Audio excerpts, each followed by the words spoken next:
പ്രിയപ്പെട്ടവരെ, നിങ്ങൾ ഓർക്കുക, യോഹന്നാൻ ദൈവത്തെ ആരാധിച്ചപ്പോൾ ആ ദൈവത്തിൻ്റെ പ്രത്യേകമായ ഇടപെടൽ തൻ്റെ ജീവിതത്തിൽ അനുഭവിച്ചതിനെ കുറിച്ച് നമ്മൾ വായിക്കുന്നു. സ്വർഗത്തിൽ നിന്നൊരു ശബ്ദമുണ്ടാവുകയാണ്, ഇവിടെ കയറി വരിക, ഇവിടെ കയറി വരിക.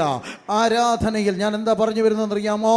ഇനിയും ചിലത് പ്രാപിക്കാനുണ്ട്, ഇനിയും ചിലത് പ്രാപിക്കാനുണ്ട്.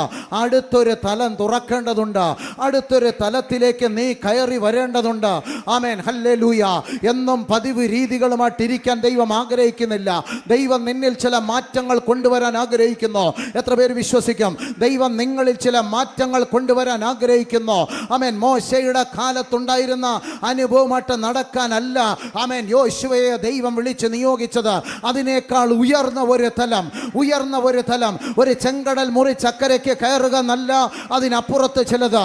യോർദാനെ വിഭാഗിച്ചപ്പുറത്ത് കയറുക എന്നല്ല, വാഗ്ദത്ത നാട്ടിലേക്ക് പ്രവേശിച്ച് ആമേൻ ഹല്ലേലൂയ സകലത്തിനെയും കീഴടക്കുന്ന ഒരു തലം.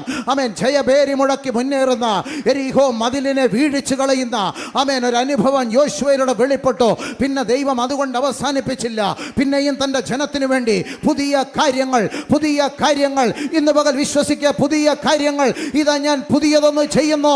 നിങ്ങൾ മുമ്പുള്ളവയെക്കുറിച്ച് വിചാരിക്കണ്ട, പണ്ടുള്ളവയെക്കുറിച്ച് ഓർക്കണ്ട. അതിപ്പോൾ തന്നെ സംഭവിക്കുകയാണ്.